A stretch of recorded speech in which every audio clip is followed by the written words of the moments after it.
Olá, meu irmão, minha irmã, você que assiste esse culto, quero desejar a você a graça e a paz do Senhor.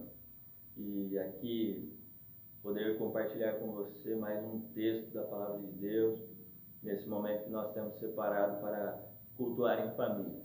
Você tem separado aí para louvar a Deus, para orar e também para refletir na Palavra. O texto que eu quero compartilhar está no livro de Apocalipse, capítulo 2, a partir do versículo 8. O cenário que acontece aqui, Jesus aparece a João, que está isolado numa ilha, preso por conta de Jesus. E aí Jesus aparece para ele e fala para ele escrever algumas cartas às 7 igrejas. Aqui eu quero refletir sobre uma carta. Uma carta a uma igreja que está em uma cidade chamada Esmirna. E essa igreja que está localizada ali nessa cidade de Esmirna, ela está passando por alguns tipos de dificuldades. E Jesus escreve uma carta a eles, os motivando e incentivando a continuarem perseverando em meio às tribulações. É isso que eu quero fazer você refletir um pouquinho nesse texto aqui junto comigo. O texto diz assim, a partir do versículo 8 do capítulo 2. Ao anjo da igreja em Esmirna escreve: estas coisas diz o primeiro e o último, que esteve morto e tornou a viver. Conheço a tribulação pela qual você está passando, a sua pobreza, embora você seja rico, e a blasfêmia dos que se declaram judeus e não são, sendo isto sim, sinagoga de Satanás. Não tenha medo das coisas que você vai sofrer. Eis que o diabo está para lançar alguns de vocês na prisão, para que vocês sejam postos à prova e passem por uma tribulação de 10 dias. Seja fiel até a morte, e eu lhe darei a coroa da vida. Quem tem ouvidos, ouça o que o Espírito diz às igrejas. O vencedor, de modo nenhum, sofrerá o dano da segunda morte. Olha que interessante o que Jesus escreve a essa igreja, esse pessoal que está localizado ali na cidade de Esmirna. Esmirna é uma cidade com cerca de 200 mil habitantes aqui nessa época. É uma grande, mega cidade, mas entre as 7 cidades ali, essa cidade de Esmirna é a mais esplêndida entre elas. E aqui, nessa cidade de Esmirna, foi cultivado o culto ao imperador. Aqui a idolatria era voltada ao imperador. Quem não adorasse ao imperador era punido. E punido aqui severamente. Aqui com prisões e também com a perca de empregos, ele não tinha acesso a nada, a mercados, a emprego e nem a nada. E quando Jesus vai escrever a essa igreja, Jesus vai dizer o seguinte, ele começa dizendo a esta igreja que está sofrendo. Essa igreja, os irmãos dessa igreja, eles não se dobraram diante do culto ao imperador.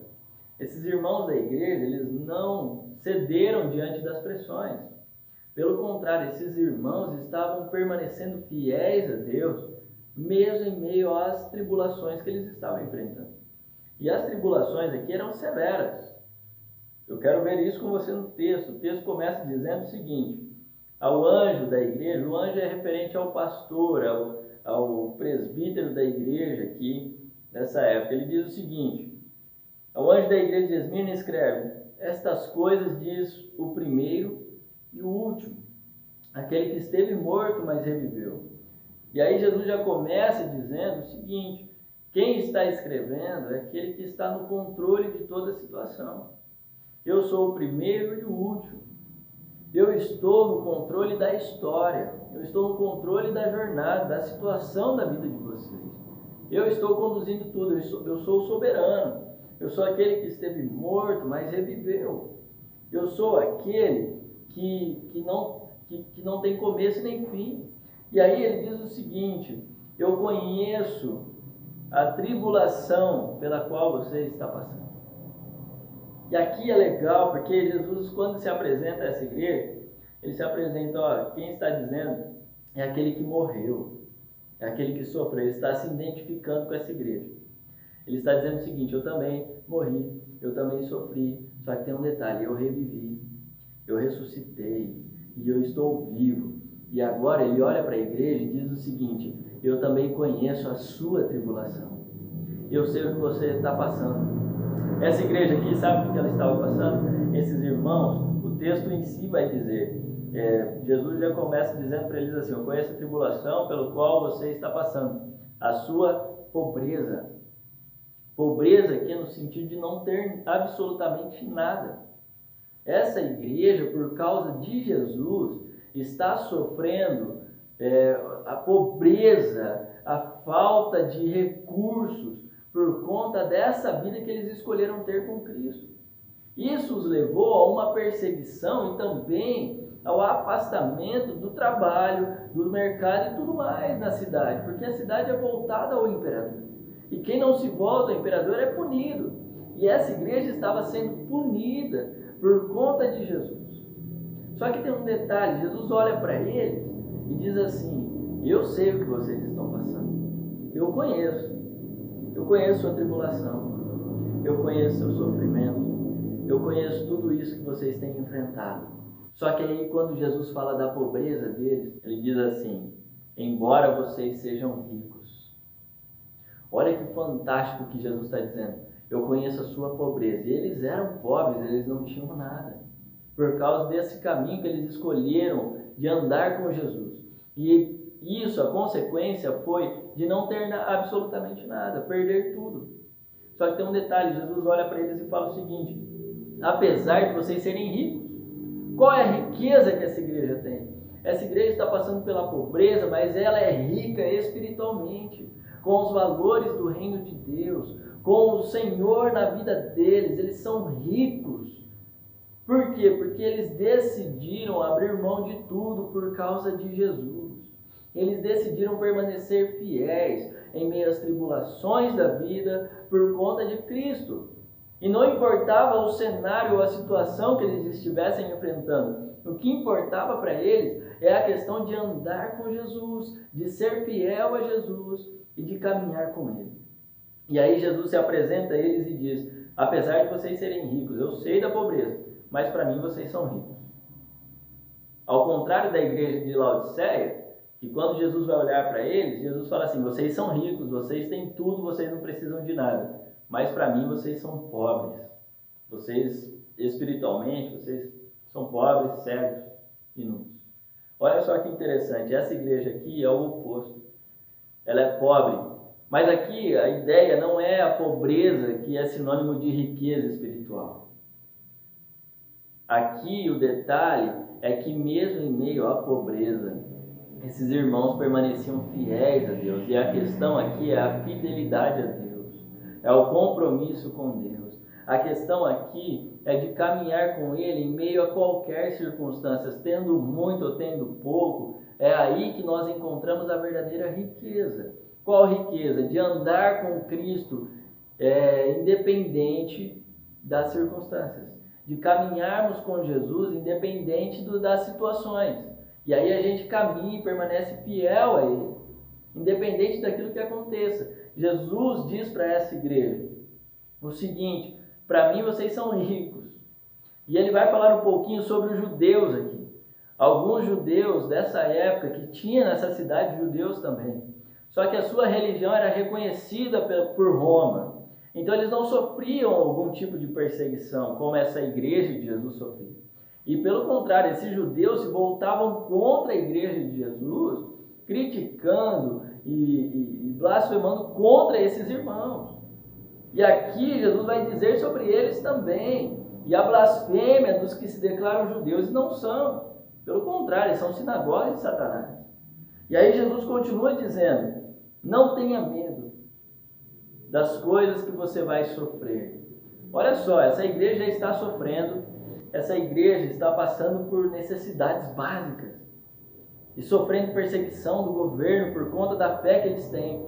E aí Jesus olha para eles e fala assim: não tenham medo das coisas que você vai ainda sofrer. Eis que o diabo está para lançar alguns de vocês na prisão, para que vocês sejam postos à prova e passem por uma tribulação de 10 dias. Olha o que Jesus diz para eles. Olha só, pessoal, fiquem firmes, não tenham medo daquilo que vocês ainda vão sofrer. Vocês já estão sofrendo. Eu sei da pobreza, eu sei da tribulação que vocês estão passando, mas vocês ainda vão sofrer um pouco mais.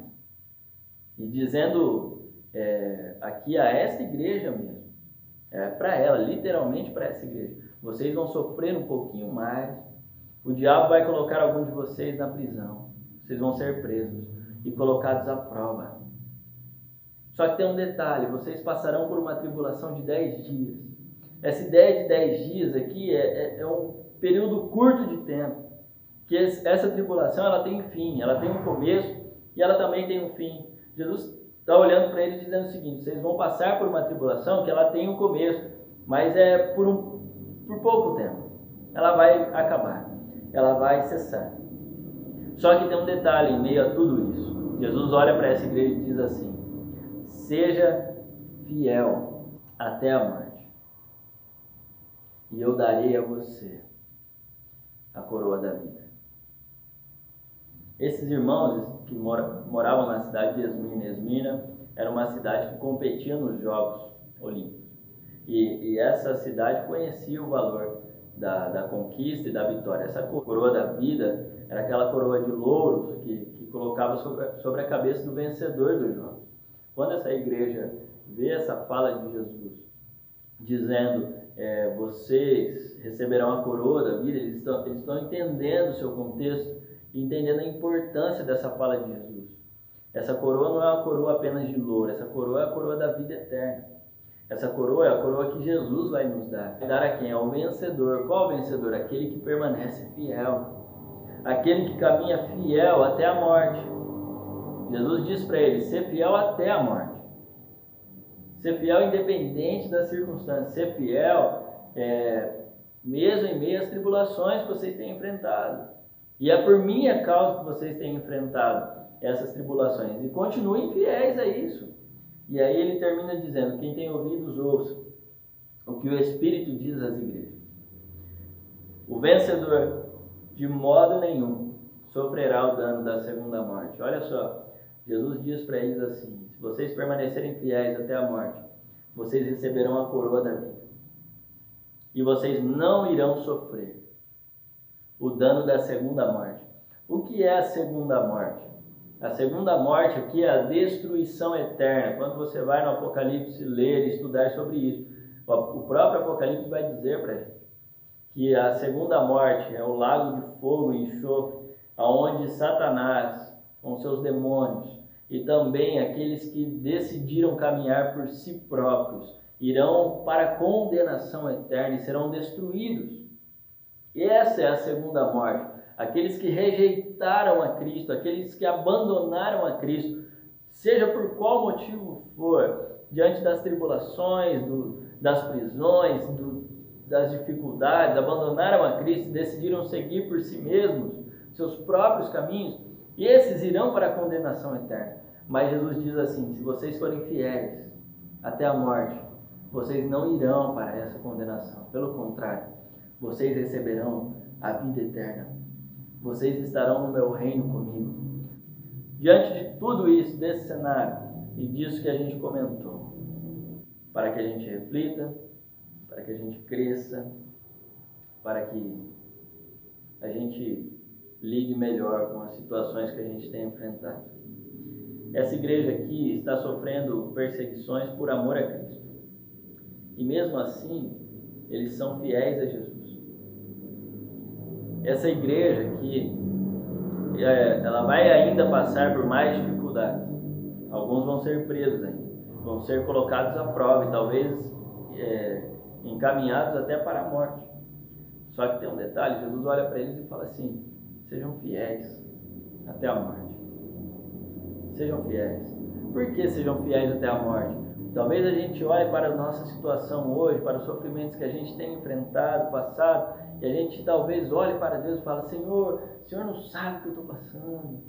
Talvez a gente se frustre com Deus por conta das situações que a gente tem enfrentado. O que nós temos passado hoje é uma questão da vida, de doença, seja o que for que nós temos enfrentado, mas não é uma perseguição por causa de Cristo, assim como essa igreja está vivendo. E às vezes nós olhamos para Jesus e dizemos: Jesus, o Senhor não sabe o que eu estou passando, o Senhor não sabe o que eu estou enfrentando. E a gente precisa voltar para o começo dessa carta, que Jesus olha para essa igreja e diz o quê? Eu conheço. E detalhe, quem está escrevendo, olha como ele motiva essa igreja, dizendo assim: quem está escrevendo para vocês é aquele que esteve morto, mas é aquele que reviveu. Eu sei o que vocês estão passando. Eu sei porque eu também sofri o que vocês sofreram. Eu sei o que vocês têm enfrentado, essas dificuldades, esses sofrimentos por causa do meu nome. E é isso que eu passei também por causa do meu Pai, do seu reino e da proposta de salvação que eu vim trazer ao mundo. Eu sofri e morri por conta disso. Mas tem um detalhe: eu revivi e eu estou vivo. E agora, se vocês forem fiéis também em meio às tribulações, vocês também viverão. Mesmo que vocês morram, vocês irão reviver. Vocês tornarão a vida por conta de mim naquele último glorioso dia. Então, o detalhe que eu quero trazer para você pensar e orar com a sua família: seja fiel. Essa é a principal lição aqui desse texto e dessa carta: é fidelidade a Jesus. Aqui o detalhe está dessa igreja, da fidelidade. Quando Jesus olha para essa igreja, ele não tem nenhuma crítica a ela dizendo: vocês estão errando aqui ou ali. Ele está dizendo o seguinte: pelo contrário, está motivando eles. Vocês ainda vão sofrer mais, mas tem um detalhe: sejam fiéis. Eu tenho promessas para vocês. E saiba de uma coisa: eu estou assistindo vocês. Eu sei o que vocês têm enfrentado, eu sei o que vocês têm passado. E eu estou contigo, eu estou com vocês. Eu estou caminhando junto com vocês em meio a esses momentos. E o que mais importa é aquilo que eu estou preparando para vocês. Sabe o que mais importava para essa igreja de Esmirna? O que mais importava para eles não era a vida física, não era o trabalho, não era o dinheiro. O que mais importa para essa igreja é andar com Jesus. Eles entenderam o grande amor de Deus. Eles entenderam a grande salvação de Deus, da sua condição de pecadores, de como eles andavam errantes e da maravilhosa graça de Deus na vida deles, representada em Jesus. E diante dessa proposta de Deus, eles renunciaram à própria vida por amor a Jesus e caminharam até a morte, porque para eles o que mais importava não era a sua condição física, mas sim a sua condição espiritual. Pense sobre isso. O que mais importa para você e o que mais vale para você? Essa igreja aqui, ela se preocupa com a vida espiritual. E o que eu quero trazer para você é para que você se preocupe com sua vida espiritual. Jesus está preocupado com isso. Ele quer nos enriquecer com a vida espiritual que Ele tem para a gente. E eu quero orar contigo, que Deus transforme essa palavra em vida, em mim e em você, para que a gente caminhe em meio às tribulações, motivados por Deus, sabendo que Jesus está conosco e o que mais importa é andar com Ele. Vamos orar. Senhor, eu quero agradecer por esse momento de reflexão aqui junto com nossos irmãos. Cada um tem assistido a esse culto e refletido nessa palavra. Eu oro para que o Senhor nos ajude, mesmo em meio a essas tribulações que temos enfrentado, que nós possamos, Senhor, permanecermos fiéis a Ti, caminharmos na direção do Senhor, em meio a essas tribulações da vida. Temos enfrentado dificuldades hoje. Não é, Senhor, uma perseguição por causa do Teu nome, mas temos enfrentado um problema que gera preocupações e desespero muitas vezes. Mas que nós possamos focar mais, Senhor, mesmo em meio a esses problemas, a Tua palavra. Nós possamos centralizar mais a nossa vida, a nossa mente, o nosso coração, aquilo que o Senhor tem para a gente. E que nós possamos caminhar fiéis a Ti, independente das circunstâncias. Nos perdoe. Talvez, às vezes nós, por conta das situações, murmuramos, blasfemamos, reclamamos ao Senhor, dizendo que o Senhor não se importa e não está vendo a nossa situação. Perdoe a gente por essas falas, Senhor. Pelo contrário, o Senhor está conosco em todos os momentos. O Senhor está olhando aquilo que a gente está passando e o Senhor conhece a nossa tribulação. Mas que nós possamos ter essa clareza em nossa mente e coração, para que assim a gente caminhe fiéis, firmes e constantes, assim como esses irmãos de Yasmir caminharam até o fim, e que assim o que mais importe para nós seja aquilo que importava para eles, a coroa da vida eterna. Abençoe a cada um de nós, a família, a vida de cada um que tem assistido esse culto, e que o Senhor transforme essa palavra em vida em cada um de nós. Essa é a nossa oração. E que a tua graça, a tua paz e a tua misericórdia estejam sobre nós, hoje e sempre. Amém. Deus te abençoe, meu irmão. Deus abençoe sua semana, sua vida, e caminhe nessa certeza de que o que mais importa, o que mais vale, é você caminhar com Jesus, porque Ele está contigo em todo o tempo. Ele é o primeiro e o último. Ele é soberano. Ele é soberano. E detalhe, Ele sabe que você tem passado. Ele já passou por isso. Ele já morreu, mas Ele já ressuscitou também. E hoje Ele está vivo e presente na minha e na tua vida. Deus te abençoe. Uma ótima semana a você. Em nome de Jesus.